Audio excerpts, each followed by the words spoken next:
Firstly, Tom, look, congratulations on your 8th UK title. Brilliant preparation, perfect in fact for the Commonwealth Games next month, which I gather will be a special event for you. Yeah, this summer is going to be my last summer competing, hopefully for England and Great Britain. So Commonwealth Games will be my last proper major race on home turf. I mean, when I first started athletics, I just did it for fun and fitness, and I think my mum just wanted me out of the house, to be perfectly honest. I never dreamt that I would become a professional athlete and be able to do sport as a job. And so for me, it was always about I can do this for as long as I enjoy it, as long as I'm still progressing and achieving things and setting new sort of personal best records, all the things that I have done.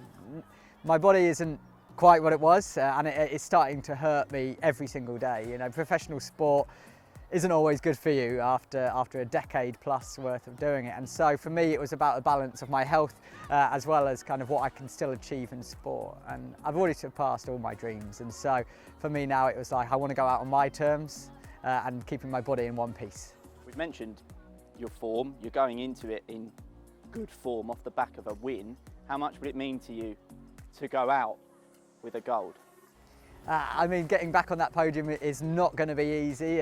Race walking in the Commonwealth is incredibly strong, and right now it seems like there's a lot of youngsters coming into the event, so most of whom weren't even competing 4 years ago at the Commonwealth Games. So it's certainly going to be a new challenge for me. It's 32, but you know, me at my best should definitely be aiming for a medal, and of course with home support as well. I'm going to give my all over the next month to make sure I'm in the best shape I can be. Was it a case of your mind telling you want to carry on but your body saying no? There's so much that goes into training to kind of be at the front of international races and winning medals that if I'm not able to do that, the sacrifices are too much now to make. So my head and my body was telling me, you know, maybe it is time to look at the new challenges. And that's also something that really excites me. Maybe more than training and racing now is what comes next. Your 5 kilometre race walk at the weekend in 19 odd minutes. Okay, not your best, but that's faster than most people can run it. How did you get into race walking in the first place, and how did you get to where you are today? I joined Tonbridge Athletics Club as an 11-year-old, tried a little bit of everything, was awful at everything. And that's kind of my message is I wasn't any good at the race walking or long jump or anything when I first started. I just did it for fun and I enjoyed it, and that was the most important thing. I just kept turning up and giving it a go, and as I say, I never dreamed it would take me to this level, and that's my message to any parent taking their kids along to an athletics club or any kids doing anything they enjoy, whether that's sport, music or anything. Just keep turning up, keep doing it, and if you enjoy it, who knows where it can take you. What does it take? How do you become an Olympic race walker? What skills do you need? I mean, race walking is so unique anyway, but a lot of people give it a go after they've tried running, and perhaps they struggle with injuries or they don't quite like running, but the technique basically holds you back and is a real limiter. And so that's the tricky bit, is mastering the technique, but as soon as you get that, then you can hopefully walk faster than some people can run. You mentioned that technique, Tom. Can you show us how it's done? Yeah, absolutely. Come give it a go. Let's do it. What are the basics? Okay, so the most challenging part to get is that you have to land with a straight leg.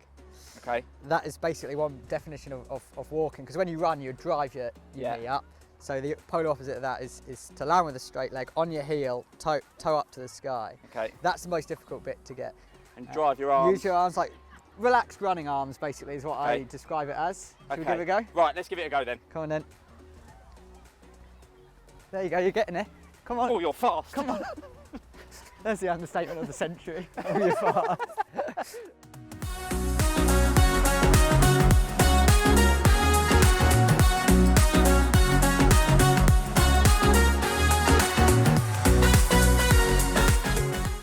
Oh. Well, look, Tom, this is the perfect place to stop, isn't it? The Olympic Stadium, a special place for you, not necessarily as an Olympian, but somewhere you broke a world record. Yeah, you know, it's a phenomenal stadium, and I was gutted 10 years ago when I wasn't able to compete at the London Olympic Games. I came very close, but it was really for me the start of something, a turning point. It made me hungry to make sure I never missed the championships again, and obviously was at Rio 2016 4 years later.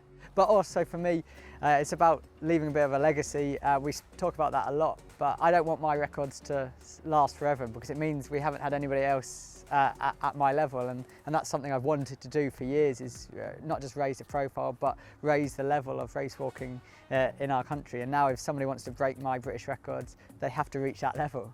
You've had a fantastic career, Tom, but what are some of your fondest memories?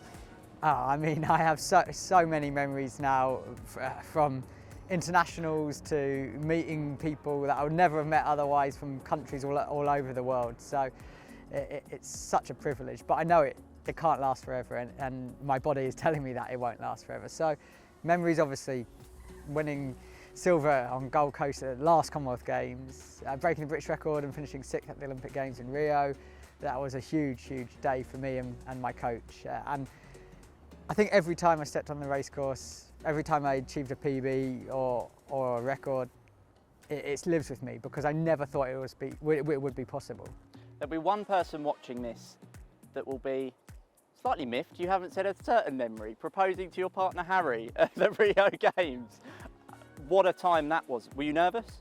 I mean, proposing to Harry was something you know, I knew I was ready to do. I kind of hoped Harry would propose to me, but you know, I waited long enough, so I thought what a special way to do it would be at the Olympic Games. So then not only do I have kind of those memories of competing and the race, but then we have something to share together of the engagement on the beach. Were you more nervous to do that than competing for a gold medal? I had to not let it distract me in the preparations for the games. Yeah, you know, making sure the ring was safe and making sure Harry didn't find out and all these sorts of things. But for me, it was just like, right, get the race out of the way, and then I can have some time with Harry and find the right place to propose.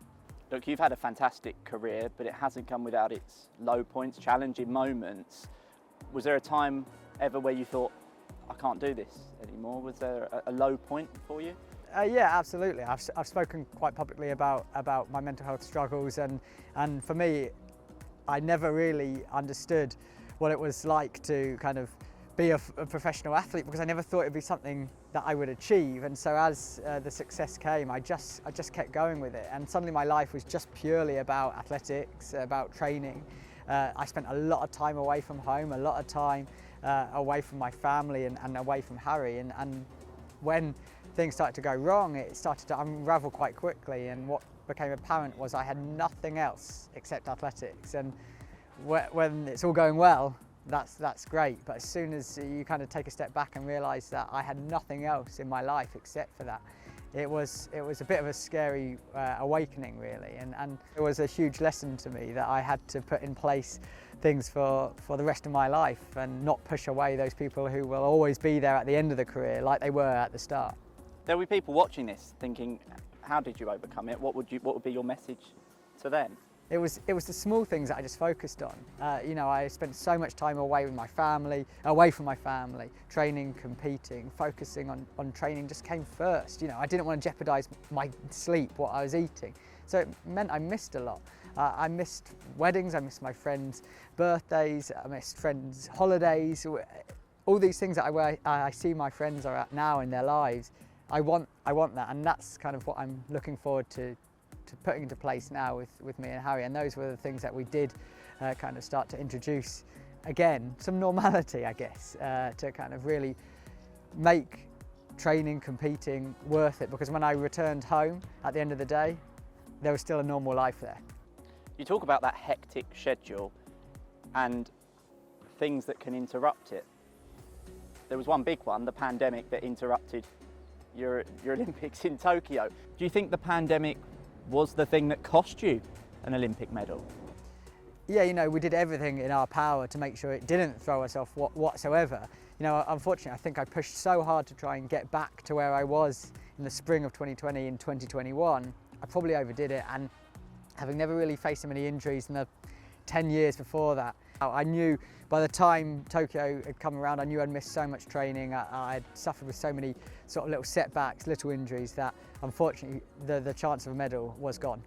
Let's talk about another key moment in your career, being Great Britain's first openly gay track and field athlete.